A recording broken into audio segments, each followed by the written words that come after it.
उस समय मैं 16 बरस की थी। आज जब मैं अपने उन दिनों को याद करती हूँ तो मेरे रोंगटे खड़े हो जाते हैं। कुछ बातें ऐसी होती हैं जो उम्र के साथ धुंधली नहीं पड़ती बल्कि और साफ होती जाती हैं। जैसे किसी पुरानी तस्वीर पर धूल साफ करो तो वो और स्पष्ट दिखने लगे। मेरे साथ भी कुछ ऐसा ही हुआ है। हमारा गांव भैरवपुर घने जंगलों के बीच बसा था। चारों तरफ बस पेड़ ही पेड़, इतने घने कि दोपहर में भी अंधेरा रहता था। कुछ जगहों पर गांव तक पहुंचने के लिए कच्ची पगडंडियां थीं जो बारिश में कीचड़ से भर जाती थीं। शहर से कोसों दूर था हमारा गांव। लोग कहते थे कि यहाँ पहले कोई राजा रहता था, लेकिन किसी श्राप के कारण सब खत्म हो गया। अब बस हम गरीब लोग यहाँ बसे थे। गांव में अजीब सी खामोशी रहती थी। सुबह मुर्गे बांग देते, औरतें काम करतीं, बच्चे खेलते, लेकिन जैसे ही सूरज ढलने लगता सब कुछ बदल जाता। लोग जल्दी जल्दी अपने घरों में घुस जाते, दरवाजे बंद हो जाते, खिड़कियां भी। हवा भी धीमे धीमे चलने लगती, जैसे उसे भी डर लग रहा हो किसी चीज़ से।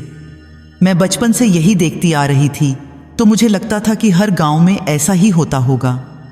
उस गांव में एक आदमी रहता था, हरसुख पांडे। नाम तो उसका हरसुख था, पर उसके चेहरे पर कभी खुशी नहीं दिखती थी।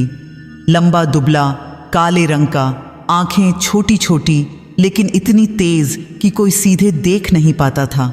उसके माथे पर हमेशा चंदन का टीका लगा रहता था, हाथ में रुद्राक्ष की माला, गले में काले धागे। कहते थे कि वो बहुत बड़ा विद्वान है। संस्कृत में श्लोक बोलता था, वेद पुराण की बातें करता था। गांव के पंडित जी भी उसके सामने छोटे लगते थे, लेकिन औरतें उसे देखकर रास्ता बदल लेती थीं। मेरी माँ भी हमेशा कहती थीं, बेटी हरसुख के घर की तरफ मत जाना, वो आदमी ठीक नहीं है। जब मैं पूछती कि क्यों, तो वो चुप हो जाती। बस इतना कहती कि कुछ लोग होते हैं जिनसे दूर रहना ही अच्छा है। हरसुख की एक बेटी थी, धरा। मेरी उम्र की ही थी, शायद मुझसे कुछ महीने छोटी। पतली दुबली, गोरी, लंबे लंबे बाल। आंखें बड़ी बड़ी थीं उसकी, लेकिन उन आंखों में हमेशा एक अजीब सा डर रहता था, जैसे वो किसी चीज़ से लगातार डरी हुई हो। वो बहुत कम बोलती थी, हंसती भी थी तो चुपचाप मुस्कुरा देती बस। जोर से हंसते मैंने उसे कभी नहीं देखा। धरा मेरी सहेली बन गई थी। गांव में हमारी उम्र की लड़कियां कम ही थीं, इसलिए हम दोनों साथ खेलते थे। लेकिन खेलना भी कैसा, वो बस मेरे साथ बैठी रहती। मैं जो भी पूछती वो सिर हिला देती या फिर एक दो शब्दों में जवाब दे देती। कभी कभी मुझे लगता था कि वो बोलना भूल गई है। एक दिन मैंने उससे पूछा, धरा तू इतनी चुप चुप क्यों रहती है? वो मुझे देखती रही कुछ देर, फिर धीरे से बोली, डर लगता है। किस बात का डर? मैंने पूछा। वो कुछ नहीं बोली, बस आंखें झुका लीं। उसके घर का माहौल भी बहुत अजीब था। मैं कभी कभी उसके घर जाती थी, लेकिन वहाँ एक अजीब सी घुटन महसूस होती थी। दीवारों पर अजीब अजीब निशान बने थे, कहीं यंत्र कहीं मंत्र। कमरे में अगरबत्ती और धूप की गंध इतनी तेज होती थी कि सांस लेना मुश्किल हो जाता। हरसुख हमेशा किसी न किसी किताब में डूबा रहता। कभी कभी अजीब आवाज़ें निकालता, जैसे कुछ मंत्र पढ़ रहा हो। धरा की माँ नहीं थी। गांव वाले कहते थे कि वो धरा को जन्म देते समय मर गई थी। हरसुख ने दूसरी शादी नहीं की, बस अपनी बेटी और अपनी किताबों में रहता था। लोग कहते थे कि वो तंत्र विद्या सीख रहा है, रात रात भर जागता है, श्मशान में जाता है, अजीब अजीब चीज़ें करता है। मुझे याद है, एक बार मैं और धरा नदी किनारे बैठे थे।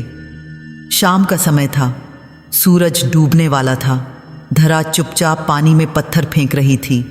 मैं उससे बातें करने की कोशिश कर रही थी, लेकिन वो जवाब ही नहीं दे रही थी। तभी अचानक उसने मेरी तरफ देखा और बोली, अगर मैं अचानक न दिखूं तो पूछना मत। मैं चौंक गई। क्या मतलब? तू कहाँ जाएगी? वो मुस्कुराई, लेकिन वो मुस्कान अजीब थी, उदास थी, जैसे वो रो रही हो अंदर से। बस पूछना मत, उसने फिर कहा। धरा, तू ठीक तो है? मैंने उसका हाथ पकड़ा। उसका हाथ बर्फ जैसा ठंडा था। वो कुछ नहीं बोली, बस उठी और चल दी। मैं उसे जाते हुए देखती रही। उसकी पीठ पर लंबे बाल लटक रहे थे। वो धीरे धीरे चल रही थी, जैसे उसके पैरों में ताकत ही न हो। उस दिन के बाद मुझे धरा कुछ और ज़्यादा परेशान लगने लगी। वो और पतली होती जा रही थी। उसकी आंखों के नीचे काले घेरे पड़ गए थे। चेहरा पीला पड़ गया था। मैंने अपनी माँ से कहा, लेकिन माँ ने बस इतना कहा, हर सुख के घर की बात में मत पड़ो। गांव में अजीब अजीब अफवाहें फैलने लगीं। कोई कहता कि हर सुख ने किसी भूत को वश में कर लिया है। कोई कहता कि वो मसान सिद्ध कर रहा है। कोई कहता कि वो अपनी बेटी पर कोई प्रयोग कर रहा है, लेकिन कोई भी सामने जाकर कुछ नहीं बोलता था। सब डरते थे उससे।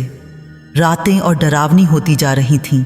कभी कभी दूर से अजीब आवाज़ें आतीं, जैसे कोई चीख रहा हो, लेकिन इतनी दूर से कि साफ सुनाई न दे। गांव के कुत्ते रात में अजीब तरह से भौंकते। चिड़िया बीच रात में चीखती और धरा दिन ब दिन गायब होती जा रही थी, जैसे वो धीरे धीरे मिट रही हो, जैसे कोई उसे मिटा रहा हो। मुझे नहीं पता था कि जो होने वाला है वो इतना भयानक होगा। मुझे नहीं पता था कि मैं जो देखने वाली हूँ वो मेरी पूरी जिंदगी बदल देगा। उस रात का मैं कभी भूल नहीं सकती। वो रात जब सब कुछ बदल गया। उस रात मैं सो नहीं पाई। पता नहीं क्यों मन बहुत बेचैन था, जैसे कोई अंदर से कह रहा हो कि कुछ गलत होने वाला है। बार बार धरा की वो बात याद आ रही थी, अगर मैं अचानक न दिखूं तो पूछना मत। मैं अपनी चारपाई पर करवटें बदल रही थी। बाहर अंधेरा था, घना अंधेरा। चांद भी नहीं था उस रात। अमावस्या की रात थी। गांव में सन्नाटा पसरा था। इतना सन्नाटा कि अपनी सांसों की आवाज़ भी सुनाई देती थी। तभी अचानक मुझे एक आवाज़ सुनाई दी, दूर से, बहुत दूर से, गांव के बाहर की तरफ से, श्मशान की तरफ से। मिट्टी खोदने की आवाज़ थी वो। किसी फावड़े से ज़मीन खोदी जा रही थी। खटखट खटखट एक लय में। धीमी आवाज़ थी, लेकिन उस सन्नाटे में साफ सुनाई दे रही थी। मैं उठकर खिड़की के पास गई। बाहर देखा, लेकिन कुछ नहीं दिखा। बस अंधेरा, घना अंधेरा। लेकिन वो आवाज़ अभी भी आ रही थी। खटखट खटखट। मेरे दिल की धड़कन तेज हो गई। कुछ ठीक नहीं था। मैं बाहर जाना चाहती थी, लेकिन हिम्मत नहीं हुई। रात को श्मशान की तरफ कौन जाता है, और वो भी अमावस्या की रात को। मैं फिर से चारपाई पर लेट गई। आंखें बंद करने की कोशिश की, लेकिन वो आवाज़ बंद नहीं हो रही थी। लगातार आ रही थी। खटखट खटखट। कितनी देर तक वो आवाज़ आती रही मुझे नहीं पता, लेकिन अचानक वो बंद हो गई, एकदम से, जैसे किसी ने स्विच बंद कर दिया हो। फिर सन्नाटा छा गया, पूरा सन्नाटा। इतना सन्नाटा कि डर लगने लगा। मैं पूरी रात जागती रही, सो नहीं पाई। बस इंतज़ार करती रही कि कब सुबह हो। जब सुबह की पहली किरण आई तो मैं तुरंत उठी, बाहर निकली। गांव में अभी सब सो रहे थे। मैं धरा के घर की तरफ भागी। पता नहीं क्यों, लेकिन मुझे लग रहा था कि जो कुछ भी रात को हुआ है उसका संबंध धरा से है। जब मैं उसके घर के पास पहुंची तो देखा कि दरवाज़ा बंद था, खिड़कियां भी बंद थीं। सब कुछ सामान्य लग रहा था, लेकिन कुछ था जो असामान्य था। हवा में एक अजीब सी गंध थी, जैसे कच्ची मिट्टी की गंध हो, ताज़ी खोदी हुई मिट्टी की गंध। मैं दरवाज़ा खटखटाने वाली ही थी कि पीछे से आवाज़ आई, वहाँ क्या कर रही है तू? मैं घूमी तो देखा कि गांव के बूढ़े काका खड़े थे। उनकी आंखों में डर था। मैं धरा से मिलने आई थी, मैंने कहा। धरा? उन्होंने हैरानी से देखा। तुझे नहीं पता? क्या नहीं पता? धरा मर गई। मेरे पैरों तले ज़मीन खिसक गई। मैं बोल नहीं पाई कुछ देर तक, बस उन्हें देखती रही। मर गई? मेरी आवाज़ कांप रही थी। हाँ, रात को हरसुख ने खुद खबर दी सुबह। कहता है कि बीमार थी कई दिनों से, रात में चल बसी। लेकिन मैं तो कल उससे मिली थी। वो ठीक थी, बीमार नहीं लगती थी। बूढ़े काका ने सिर हिलाया। पता नहीं बेटी, लेकिन मर गई है, हरसुख ने कहा है। लेकिन लाश कहाँ है? मैं उसे देखना चाहती हूं। लाश? काका ने अजीब से देखा। लाश तो किसी ने नहीं देखी। हरसुख ने कहा कि वो पहले ही दफना आया है, रात में ही। कहता है कि शरीर जल्दी सड़ने लगा था, इसलिए तुरंत दफना दिया। रात में? श्मशान में? मेरे मुंह से निकल गया। काका चुप रहे, फिर धीरे से बोले, हाँ, कहता है कि रात में ही ले गया और दफना आया। तभी मुझे याद आया वो आवाज, मिट्टी खोदने की आवाज।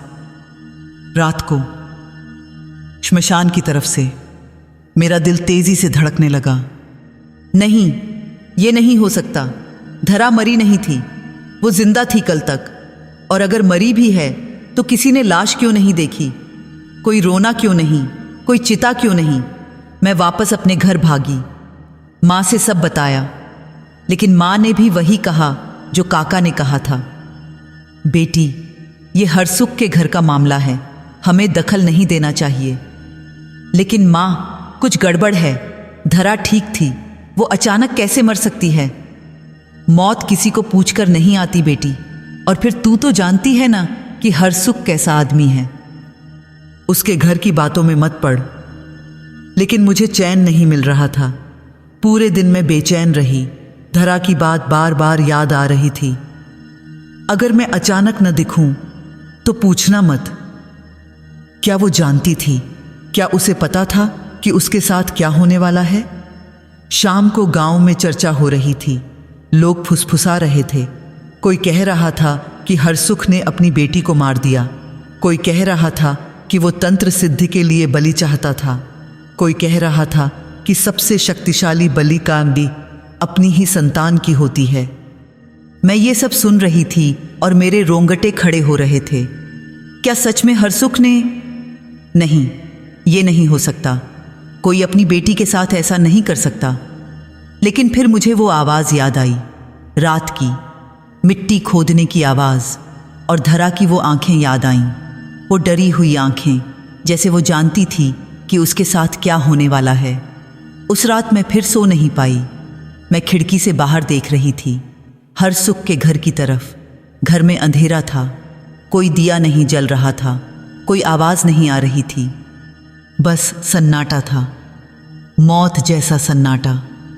अचानक मुझे लगा कि मैंने कुछ देखा। हरसुख के घर की खिड़की में एक परछाई, एक छोटी सी परछाई, जैसे कोई बच्ची हो। लेकिन ये कैसे हो सकता है? धरा तो। मैंने आंखें मली और फिर से देखा, लेकिन अब वहाँ कुछ नहीं था। शायद मेरा वहम था, लेकिन नहीं, मैं जानती थी कि मैंने कुछ देखा था। और मैं ये भी जानती थी कि धरा को मारा नहीं गया था, उसे जिंदा दफन किया गया था। मैं सोच रही थी कि वो कैसे रहा होगा उस अंधेरी कब्र में, मिट्टी के नीचे दबा हुआ, सांस लेने के लिए तड़पता हुआ, चीखता हुआ, लेकिन कोई सुनने वाला नहीं, बस अंधेरा और मिट्टी और मौत। मेरी आंखों में आंसू आ गए। धरा, मेरी धरा, वो कितनी डरी होगी, कितनी तड़पी होगी। और मैं कुछ नहीं कर पाई, मैं उसे बचा नहीं पाई। उस रात मुझे पहली बार एहसास हुआ कि दुनिया में सबसे खतरनाक इंसान ही होता है, भूत प्रेत नहीं, इंसान जो अपनी बेटी को भी मार सकता है, जिंदा दफन कर सकता है, सिर्फ अपनी ताकत के लिए, अपनी सिद्धि के लिए। और हरसुख वो इंसान नहीं था, वो राक्षस था, एक ऐसा राक्षस जो इंसान के रूप में हमारे बीच रहता था। लेकिन मुझे नहीं पता था कि ये तो बस शुरुआत थी। जो होने वाला था वो और भी भयानक था, क्योंकि धरा मरी नहीं थी, वो वापस आने वाली थी। धरा के जाने के बाद कुछ दिन बीत गए। गांव में सब कुछ पहले जैसा चलता रहा। लोग काम पर जाते, खेतों में जाते, शाम को बातें करते, लेकिन हरसुख के बारे में कोई बात नहीं करता था। जैसे सब डरते थे उसके बारे में बोलने से भी। मैं रोज़ धरा को याद करती, उसकी मुस्कान, उसकी चुप्पी, उसकी वो डरी हुई आंखें। कभी कभी रात को सपने में वो दिखती, मिट्टी में दबी हुई, चीख रही, मदद मांग रही, और मैं उसे बचा नहीं पाती। लेकिन फिर कुछ अजीब होना शुरू हुआ। पहले तो मैंने ध्यान नहीं दिया, लेकिन धीरे धीरे सबको दिखने लगा। हरसुख बदल रहा था और तेजी से बदल रहा था। पहले वो दुबला पतला था, लेकिन अब उसका शरीर भरने लगा। चेहरे पर एक अजीब सी चमक आ गई। आंखें जो पहले छोटी और सामान्य लगती थीं, अब वो चमकने लगीं, जैसे उनमें कोई रोशनी हो। एक अजीब सी रोशनी जो डरावनी थी। वो पहले से ज़्यादा चुस्त हो गया था। बिना खाए पिए दिन दिन भर काम करता रहता, कभी थकता नहीं था। रात रात भर जागता रहता, सुबह भी तरोताज़ा दिखता। गांव के लोग फुसफुसाने लगे, देखा हरसुख को, कितना बदल गया है। लगता है सच में कुछ सिद्धि पा ली है उसने। अपनी बेटी की बलि देकर पाई होगी, तभी तो इतना ताकतवर हो गया है। चुप रहो, कहीं सुन लिया तो। मुझे इन बातों को सुनकर गुस्सा आता था, लेकिन साथ ही डर भी लगता था। क्या सच में हरसुख ने धरा की बलि देकर कोई सिद्धि पा ली थी? फिर एक दिन गांव के ठाकुर साहब बीमार पड़ गए। बहुत तेज बुखार था। वैद्य जी ने दवा दी, लेकिन कोई असर नहीं हुआ। बुखार बढ़ता ही जा रहा था। ठाकुर साहब की हालत गंभीर होती जा रही थी। तभी किसी ने कहा, हरसुख पांडे को बुलाओ, वो ठीक कर देगा। पहले तो ठाकुर साहब के बेटे ने मना किया, लेकिन जब हालत और बिगड़ी तो मजबूरी में हरसुख को बुलाया गया। मैं भी वहाँ थी। मेरी माँ ठाकुर साहब के घर काम करती थी, इसलिए मैं भी गई थी। हरसुख आया। उसके चेहरे पर एक अजीब सी मुस्कान थी। वो सीधे ठाकुर साहब के पास गया, उन्हें देखा, फिर बस अपना हाथ उनके माथे पर रख दिया। कुछ नहीं बोला, कोई मंत्र नहीं पढ़ा, बस हाथ रखा रहा 5 मिनट तक। फिर हाथ हटा लिया। बुखार उतर जाएगा, सुबह तक ठीक हो जाएंगे, उसने कहा और चला गया।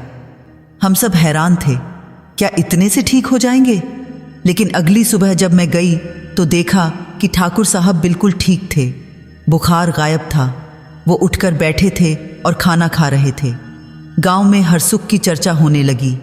लोग कहने लगे कि उसमें कोई अलौकिक शक्ति आ गई है। अब बीमार लोग उसके पास आने लगे और हरसुख सबको ठीक करने लगा।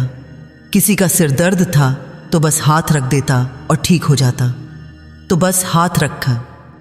किसी के पेट में दर्द था तो छू देता और दर्द गायब हो जाता। किसी को सर्दी खांसी थी तो देख लेता और ठीक हो जाता। गांव के लोग खुश थे। उन्हें लगता था कि उनके गांव में एक चमत्कारी व्यक्ति आ गया है।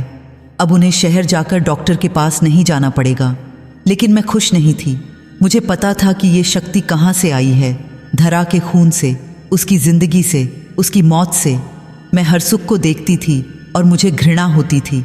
वो अपनी बेटी को मारकर ये ताकत पाया था और अब लोगों को ठीक करके खुद को अच्छा साबित कर रहा था। लेकिन मैं कुछ बोल नहीं सकती थी। कौन मेरी बात मानता? सब तो हरसुख के भक्त बन गए थे। दिन बीतते गए, हरसुख की शक्ति बढ़ती गई। अब वो पास के गांवों में भी मशहूर हो गया। दूर दूर से लोग उसके पास आने लगे, कोई इलाज के लिए, कोई आशीर्वाद के लिए, कोई अपनी समस्याओं का समाधान पाने के लिए।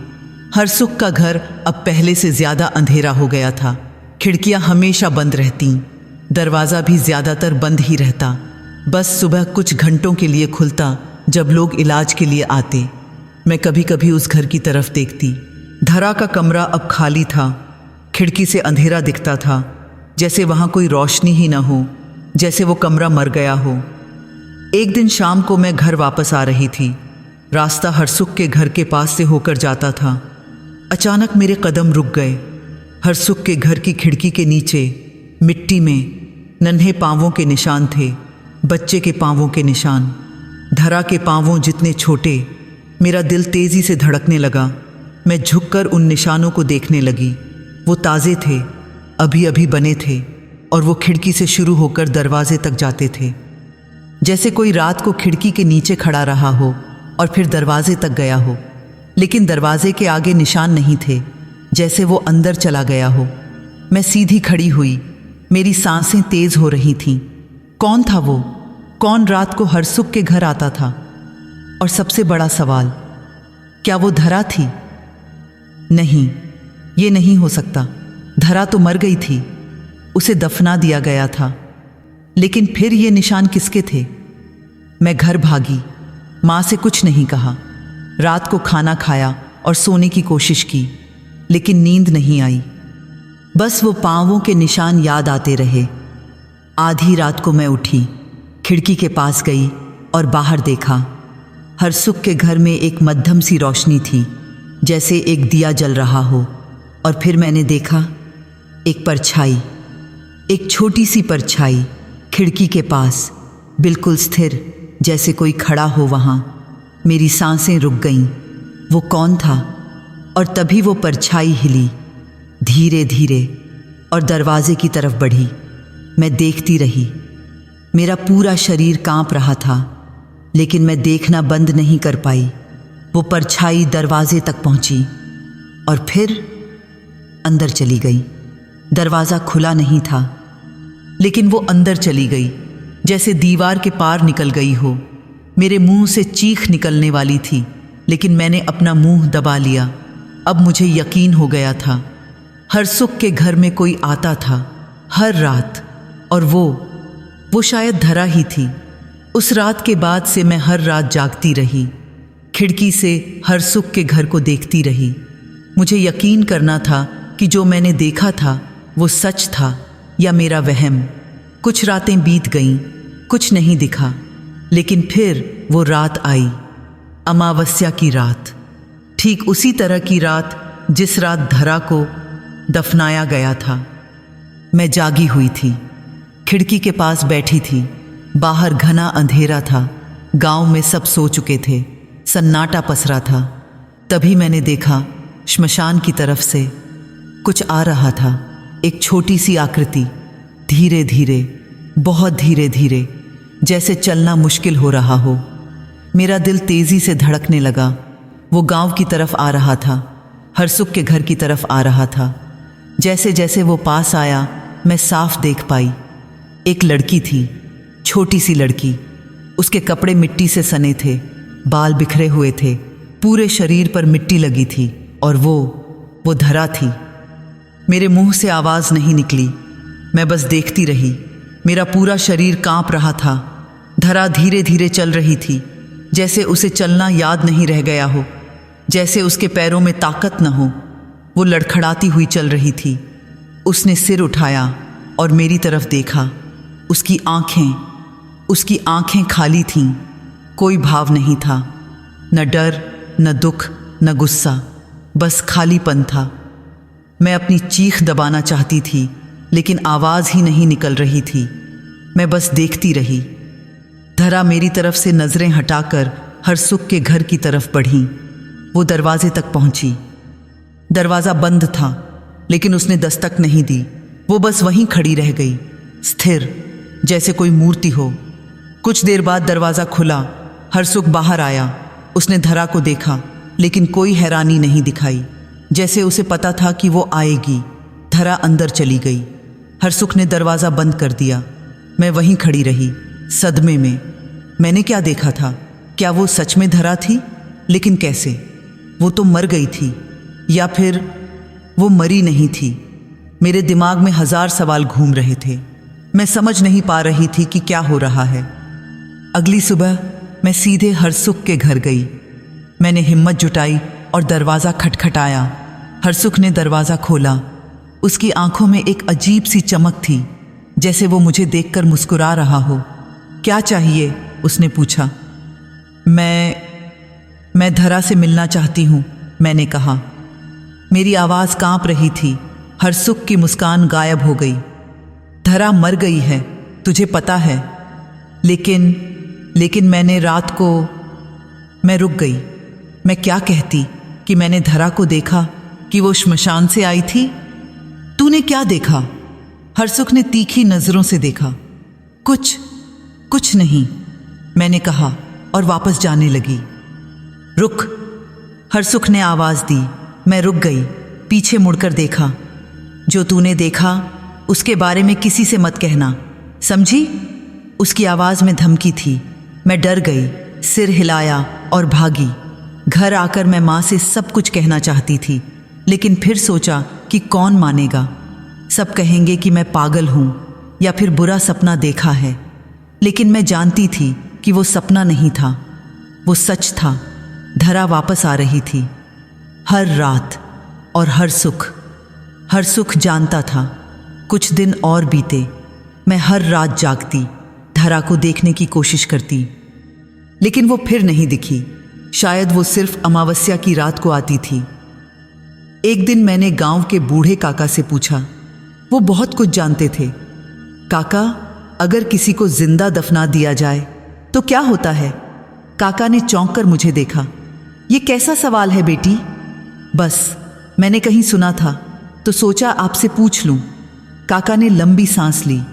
अगर किसी को जिंदा दफना दिया जाए तो वो आत्मा भटकती है, उसे मोक्ष नहीं मिलता, वो इस दुनिया में ही रह जाती है, न जिंदा न मुर्दा, बीच में अटकी हुई। और वो वापस आ सकती है? हाँ, वो वापस आती है अपने घर, अपने लोगों के पास, लेकिन वो नहीं रहती जो पहले थी। वो बदल जाती है, उसमें से इंसानियत खत्म हो जाती है, बस एक खोखली आत्मा रह जाती है। मेरे रोंगटे खड़े हो गए। तो ये सच था, धरा वापस आ रही थी, लेकिन वो धरा नहीं थी अब। और अगर किसी ने जानबूझकर ऐसा किया हो, तंत्र सिद्धि के लिए? काका का चेहरा गंभीर हो गया। तो वो सबसे बड़ा पाप है, और जिस आत्मा को ऐसे मारा जाता है वो बदला लेने वापस आती है। बदला? मैंने पूछा। हाँ, वो उस इंसान को मारने आती है जिसने उसे मारा, लेकिन एकदम से नहीं, धीरे धीरे। वो पहले उसे डराती है, फिर उसकी जिंदगी बर्बाद करती है और आखिर में उसे अपने साथ ले जाती है। मैं चुप हो गई। तो धरा वापस आ रही थी, लेकिन बदला लेने के लिए, हर सुख से बदला लेने के लिए। लेकिन अभी तक तो उसने कुछ नहीं किया था, वो बस आती थी और चली जाती थी। लेकिन काका, अगर वो आत्मा अभी तक बदला नहीं ले रही है तो वो इंतज़ार कर रही है सही समय का, या फिर वो किसी और चीज़ का इंतज़ार कर रही है। किस चीज़ का? काका ने सिर हिलाया। पता नहीं बेटी, हर आत्मा अलग होती है। कोई तुरंत बदला लेती है, कोई साल तक इंतज़ार करती है, लेकिन बदला ज़रूर लेती है। उस रात मुझे नींद नहीं आई। मैं सोचती रही कि धरा का इंतज़ार क्या है, वो क्यों अभी तक हर सुख को कुछ नहीं किया। और फिर मुझे एक बात समझ आई। धरा डर रही थी, अभी भी, अपने पिता से। भले ही वो मर गई थी, लेकिन वो अभी भी हर सुख से डरती थी। लेकिन कब तक वो डरती रहेगी? कब वो अपना बदला लेगी? मुझे नहीं पता था, लेकिन मैं जानती थी कि वो दिन ज़रूर आएगा। और जब वो दिन आएगा तो बहुत खौफनाक होगा। महीना भर बीत गया। धरा की मौत को महीना भर हो गया था, लेकिन हर सुख पहले से भी ज़्यादा ताकतवर हो गया था। अब तो दूर दूर से लोग आते थे उसके पास। वो किसी को भी ठीक कर देता था, किसी भी बीमारी को, किसी भी समस्या को। गांव के लोग उसे देवता मानने लगे थे। कोई उसे भगवान का अवतार कहता तो कोई सिद्ध पुरुष। लेकिन मैं जानती थी कि वो क्या है। वो एक हत्यारा है, अपनी ही बेटी का हत्यारा। मैं अब भी रात को धरा को देखती थी। वो हर अमावस्या को आती थी, श्मशान से धीरे धीरे चलती हुई, मिट्टी से सनी, बाल बिखरे हुए, और सीधे हरसुख के घर जाती थी। और हर बार हरसुख दरवाज़ा खोल देता था। धरा अंदर जाती थी और फिर सुबह तक कुछ नहीं दिखता। लेकिन एक रात कुछ अलग हुआ। वो पूर्णिमा की रात थी, चांद पूरा निकला था, रोशनी थी चारों तरफ। मैं सोने की कोशिश कर रही थी, लेकिन नींद नहीं आ रही थी।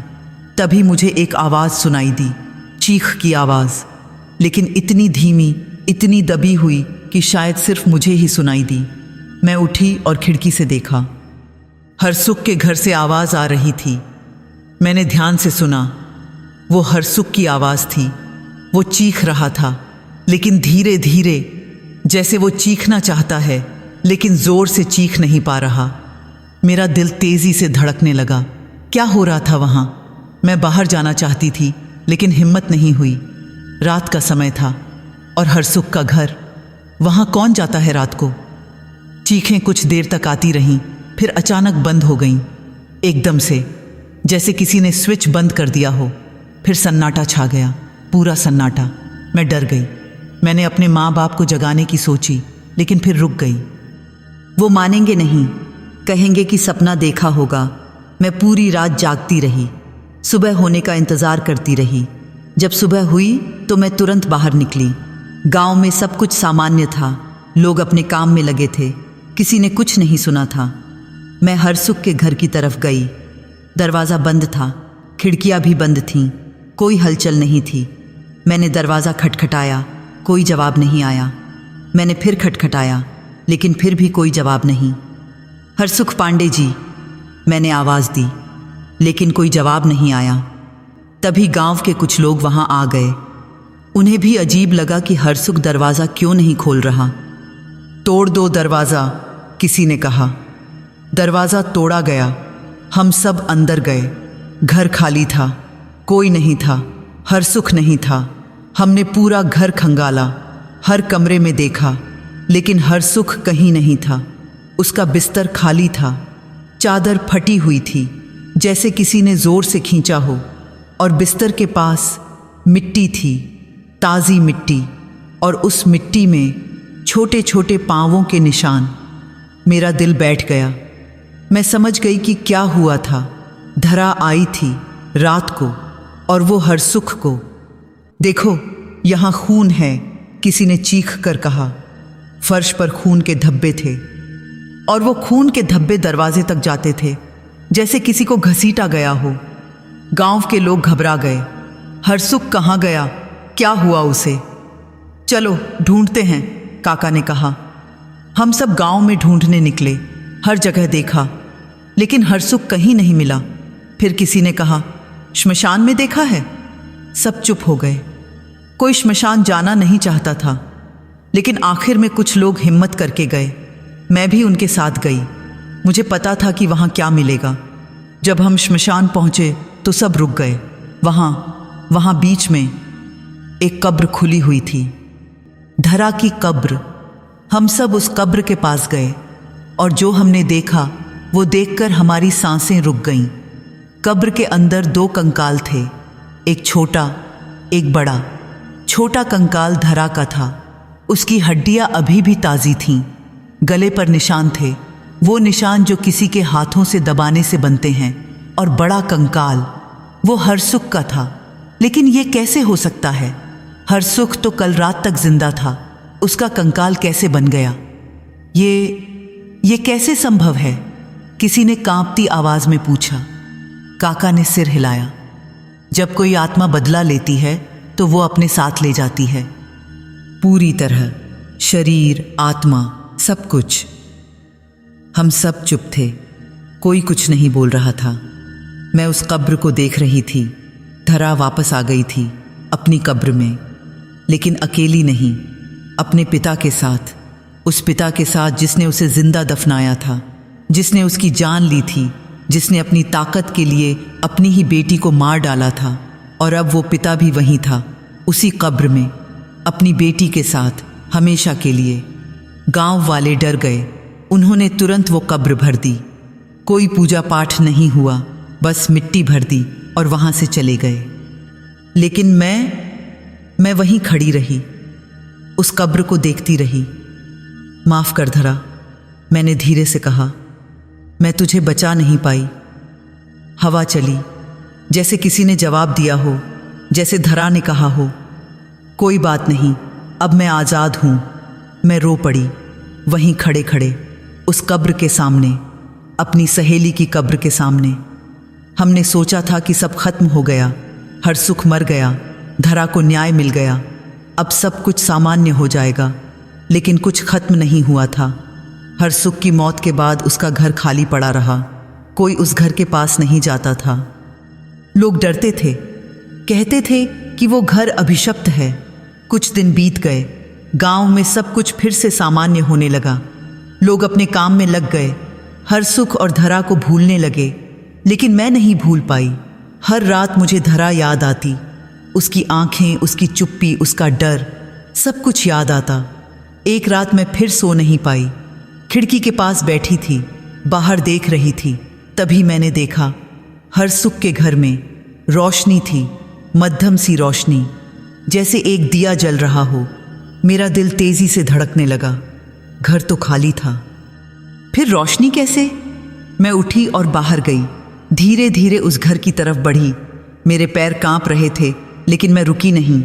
जब मैं घर के पास पहुंची तो देखा कि खिड़की से रोशनी आ रही थी, धरा के कमरे की खिड़की से। मैं खिड़की के पास गई, अंदर झांका, और जो मैंने देखा उससे मेरी सांसें रुक गईं। धरा वहाँ थी, अपने कमरे में बैठी थी, बिल्कुल सामान्य, जैसे कुछ हुआ ही नहीं, जैसे वो मरी ही नहीं। उसके कपड़े साफ थे, बाल संवरे हुए थे, चेहरा साफ था, कोई मिट्टी नहीं, कोई गंदगी नहीं। वो बस बैठी थी। हाथ में एक गुड़िया थी, वो गुड़िया जो मैंने उसे दी थी बरसों पहले। वो उस गुड़िया को देख रही थी, चुपचाप।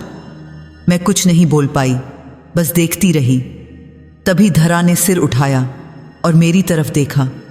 उसकी आंखें अब वैसी नहीं थीं, खाली नहीं थीं, उनमें भाव था, उदासी थी, लेकिन शांति भी थी।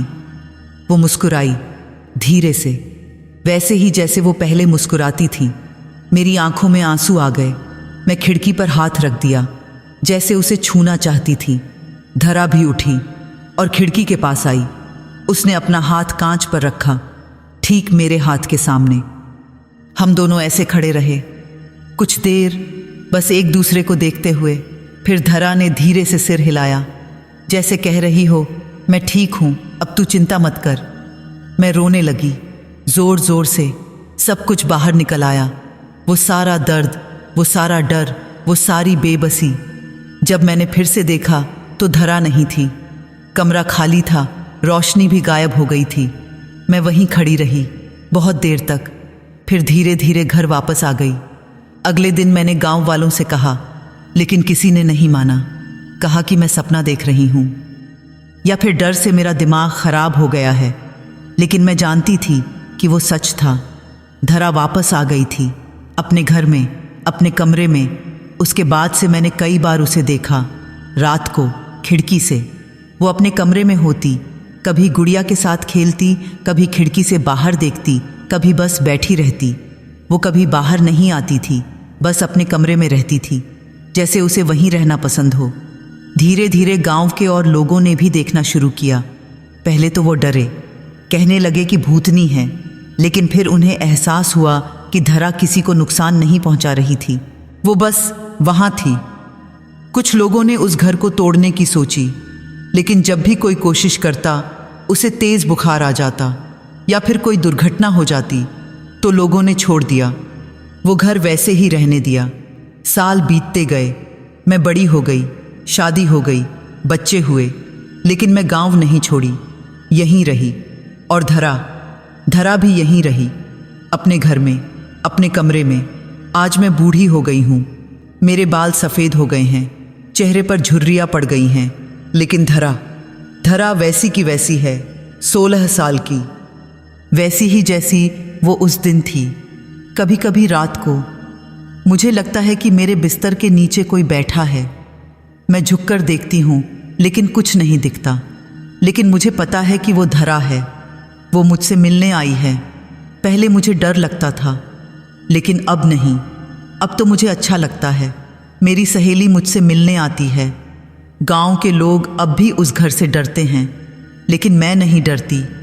कभी कभी रात को मैं उस घर के पास जाती हूँ, खिड़की से अंदर देखती हूँ और धरा को देखती हूँ। वो अब भी वहीं है, अपने कमरे में, अपनी गुड़िया के साथ बैठी हुई, इंतज़ार करती हुई। किसका इंतज़ार? पता नहीं।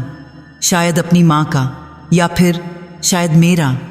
शायद वो इंतज़ार कर रही है कि कब मैं भी उसके पास आऊँगी, कब हम फिर से साथ खेलेंगे।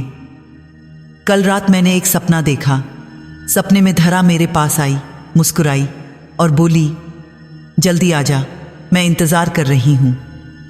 मैं जानती हूँ कि मेरा समय आ गया है, मेरी उम्र हो गई है, शरीर कमज़ोर हो गया है, बस कुछ ही दिन बचे हैं। और जब मैं मरूंगी तो मुझे पता है कि मैं कहाँ जाऊंगी। उस घर में, धरा के पास, अपनी सहेली के पास, और फिर हम दोनों साथ होंगे हमेशा के लिए, उस घर में जहाँ कब्र में 2 लोग हैं और घर में एक बेटी। धरा अब भी वहाँ है। रात को अगर आप उस गांव से गुजरो और उस पुराने घर की खिड़की से रोशनी दिखे तो समझ जाना कि धरा घर में है, अपने कमरे में, अपनी गुड़िया के साथ। वो किसी को नुकसान नहीं पहुंचाती। बस मान ये यहाँ है, इंतज़ार करती हुई। और अगर रात को तुम्हें लगे कि तुम्हारे बिस्तर के नीचे कोई बैठा है तो घबराना मत, वो बस धरा है, तुमसे मिलने आई है। क्योंकि धरा अब भी घर लौट रही है, हर रात, हमेशा के लिए।